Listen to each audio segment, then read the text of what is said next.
लोगोफोर बयखौबो गिबियाव आंनि अननाय आरो खुलुमनाय बावहरबाय। दिनै गोदान मोनसे कभार भिडिअ बानायदों आङो। आं आसा खालामो नोंथांमोना आंनि भिडिअखौ नायनानै मोजां मोनगोन। थ' बिदिबा भिडिअखौ आं स्टार्ट खालामसै डाइरेक्टनो। दुगैनोसै हाला ओइ नायद' दंबावो नामा? सोरना बेना ए आंनिया गोलोमजोब्बाय।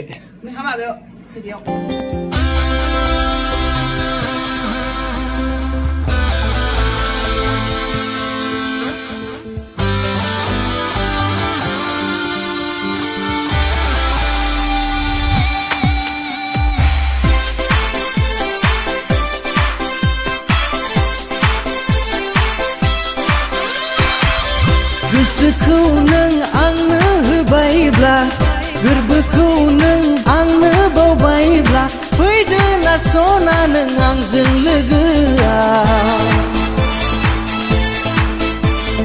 अननायनि देरा लुनो सानैजों रायजो जानो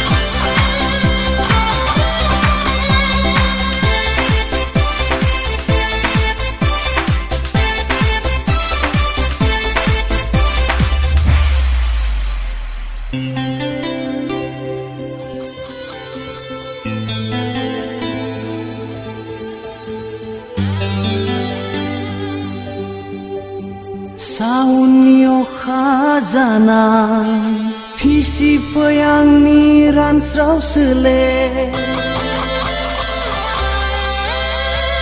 अखानाय सिबार जाना गोजोनफै आंनि उदां बिखा बैसागनि बारहुंखा जाना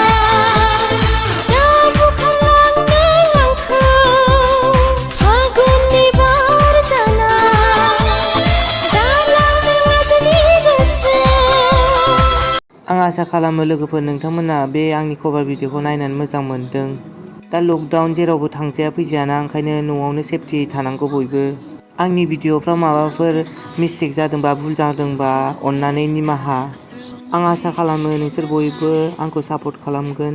दिनैनि बे भिडिअआ एसेयावनो फोजोबनाय जासिगोन। स' खुलुमबाय, नमस्ते, God bless, love you and be happy all the time.